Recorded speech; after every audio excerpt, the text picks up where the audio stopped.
Bismillahirrahmanirrahim.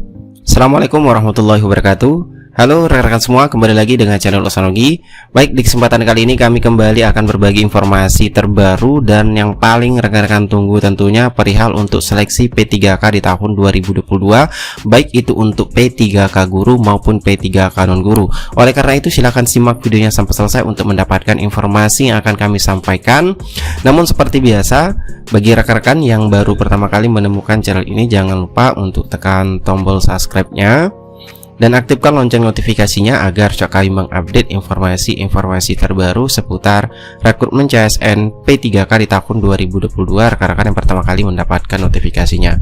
Baik Bapak Ibu, terima kasih. Langsung saja kita sampaikan informasi yang tentunya rekan-rekan tunggu perihal untuk pelaksanaan seleksi P3K di tahun 2022. Di sini Bapak Ibu baru saja kita mendapatkan informasi resmi ya, langsung dari Kemenpan RB, yang mana Aslip dari Kemenpan RB itu menjadi narasumber di BKD Jatim yang mengadakan sosialisasi terkait dengan pemetaan dan pendataan tenaga non ASN di tahun 2022, dan di dalam penjelasannya tersebut itu menyampaikan timeline rencana penetapan kebutuhan ASN tahun 2022.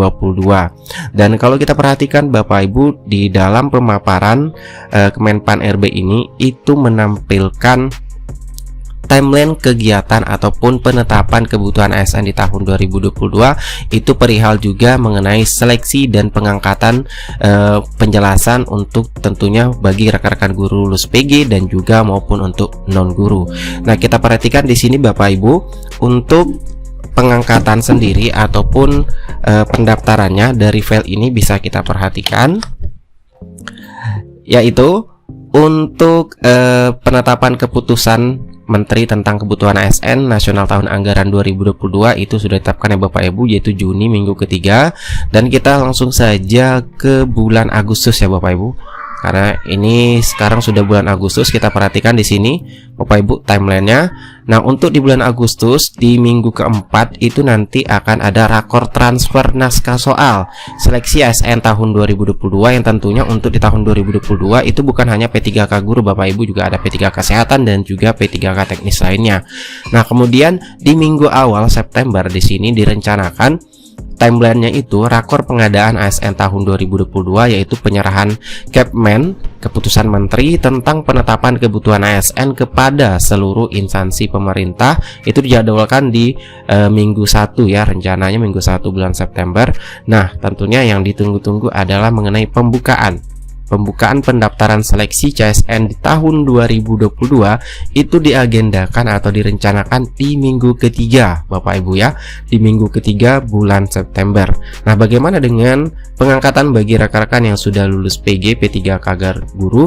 Nah, langsung saja kita dengarkan penjelasan langsung dari Pak Aba, yaitu dari Aslip Kemenpan RB, yang menjelaskan terkait dengan timeline rencana penetapan kebutuhan ASN tahun 2022 dan juga pengadaan CSN di tahun 2022 terkhusus untuk rekrutmen P3K guru dan non guru, yaitu kesehatan dan juga teknis. Baik Bapak Ibu, silakan simak videonya sampai selesai dan catat ya Bapak Ibu, karena ini sangat tentunya yang rekan-rekan tunggu perihal pelaksanaan seleksi P3K di tahun 2022. Nanti setelah adanya tadi uji publik tadi ya, sehingga nanti akan kelihatan gitu. Terus lanjut. Nah, oleh sebab itu Bapak Ibu sekalian, kalau dalam sistem perencanaan kita, harusnya kita Mei itu sudah penetapan formasi itu. Tapi sekarang kita nggak bisa Pak, jadinya mundur Pak. Karena kenapa? Tadi ada kebijakan-kebijakan di jalan tadi, sehingga ini akan menjadi temuan lagi bagi pemeriksa, bagi BPK dan sebagainya. Ya, tapi ya tadi ada kebijakan nasional gitu ya, sehingga kita nggak bisa lagi. Sehingga sekarang ini jadwal kita untuk pengadaan tahun ini adalah, lanjut Mas. Ya, nah ini nanti mungkin kita akan melakukan pembukaan pendaftaran itu nanti di minggu ketiga ya. Kemudian juga untuk penyerahan nanti penetapan sekarang sudah kita cicil nih di awal September. Mudah-mudahan kita sudah bisa menetapkan formasi Pak ya, karena memang akhirnya ini mundur semua gitu ya. Ada kemungkinan ini pengangkatan lewat tahun nih Pak Andrek ya, ada kemungkinannya ya. Tapi nggak apa-apa ya, nanti kita akan buat kebijakannya karena memang posisinya. Nah, oleh sebab itu nanti Bapak Ibu mungkin kami akan ngundang di posisi awal September ya untuk penyerahan penetapan formasinya, dan nanti seleksi itu untuk CASN ini nanti mungkin di minggu ketiga September. Nah, khusus untuk guru ya, guru itu berarti yang lolos PG itu nanti dia bisa langsung diangkat ya, prioritas 2 dan 3 nanti proses seleksi administrasi di Kemendikbud ya. Kali kalau dia cocok saya kira juga nggak ada masalah. Prioritas 4 maka masuk prioritas umum. Harapannya yang untuk tenaga kesehatan, karena dia belum pernah tes maka semuanya wajib seleksi ya. Setelah seleksi baru kita akan lakukan afirmasi sepanjang dia datanya itu ada di SI-SDMK-nya Kementerian Kesehatan. Jadi setidaknya Bapak Ibu sekalian dengan guru dan tenaga kesehatan ini bisa mengurangi yang 26.000, yang 19.000 dan sebagainya. Tapi kalau kita tidak melakukan itu, wah kita akan terbelenggu oleh jumlah itu. Ya, kita akan terbelenggu oleh jumlah itu. Nah, oleh sebab itu barangkali Bapak Ibu, teman-teman sekalian, ini penting penyelesaian itu sistematis dilakukan secara bertahap. Jadi kita nggak boleh juga kayak dulu, wah ini wajib diangkat, ini harus ini, enggak Pak. Kita ada aturan-aturan yang tidak boleh kita langgar. Kedua, asas keadilan.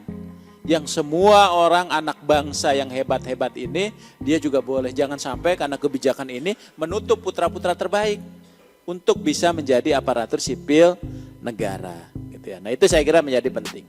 Terus, lanjut. Nah, ini yang kita tunggu-tunggu Pak. Ya. Ini lama banget yang terakhir ini ya. Saya nungguin baru muncul ya. Ya udah mau jam 12 aja. Ya sampai Pak Kakandrek balik lagi tuh ya. Saya kira itu Bapak Ibu teman-teman sekalian informasi awal ya kaitan dengan proses ini. Mudah-mudahan ini bisa setidaknya gitu ya, setidaknya memberikan pencerahan lah ya untuk proses pendataan ini. Jadi prinsip Pak Kakandrek bahwa pendataan ini bukan dalam konteks pengangkatan sebagai ASN. Tapi pemetaan dalam rangka kita melihat potensi kira-kira kebijakan apa nih ke depan yang harus kita lakukan dalam kerangka penyelesaian tenaga-tenaga non-ASN. Demikian Bapak Ibu sekalian, Assalamualaikum warahmatullahi wabarakatuh. Nah, kebetulan Bapak Ibu semuanya tahun ini tidak ada lagi pengangkatan CPNS, tapi yang ada adalah P3K nanti di bulan Oktober, ya Pak Hasim ya, di bulan Oktober. Nah,